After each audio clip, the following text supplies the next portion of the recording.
Hey there, my name's Lee, and I'm the lead designer at Driven Arts. This video is going to provide a quick overview of what Days of War is, why we made it, and what you can expect in terms of features and content when we release in January.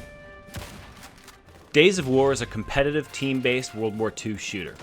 In terms of mechanics, it's probably closer to Counter-Strike than Call of Duty or Battlefield. We were heavily inspired by one of our all-time favorite games, Day of Defeat. What we liked about Day of Defeat was the pace and the intensity of the game.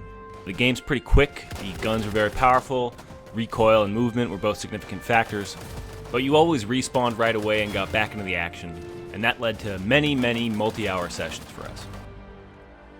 The combat is kind of a meat grinder, so you might get taken out, after you turn your first corner a couple times, but on the other hand, one guy can do a lot of damage really quickly and practically wipe a team in a few seconds.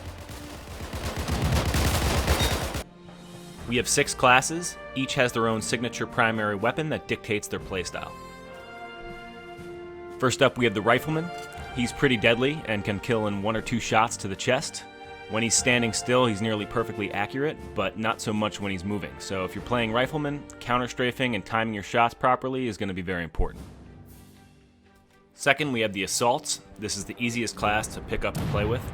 It's got a medium-sized magazine and a high rate of fire, and it's got a better ability to run and shoot at the same time. However, this is balanced by having the lowest damage per hit in the game. The supports are some of the most difficult to master in the game. Like the rifles, they're high damage, but they also lose accuracy when moving, and they have more recoil than other classes, but crouching will help you control it. After those guys, we have the specialty classes, the Sniper, the MG, and the Rocket. Snipers are pretty straightforward. You're going to want to keep a distance between you and your opponent, or you're going to have to switch to your sidearm to be effective. The MG has to be deployed to shoot accurately, but it has a very high capacity belt feed and deals a lot of damage. A well-placed MG can be hard to beat unless you can find an open flank. The Rocket class can be used to flush out those MGs or snipers that are hiding in their nests, or simply dispatch groups of enemies who got a little too close together. So in total, we have 6 classes across 4 factions. Each class and each faction has their own weapons to be unlocked, and if you gain proficiency in a certain weapon, it'll unlock new skins for you as well.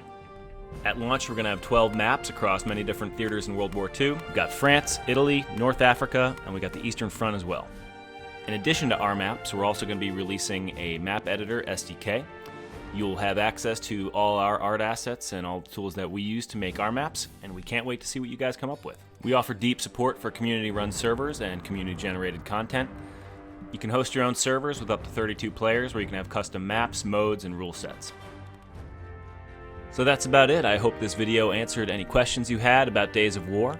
We look forward to seeing you during our closed beta testing, and we can't wait to see you out there in January. If you want to make sure you know when we release in January, I recommend you wishlist us on Steam. You can join our mailing list at drivenarts.com, and if you have any other questions, I recommend you head over to our official Discord.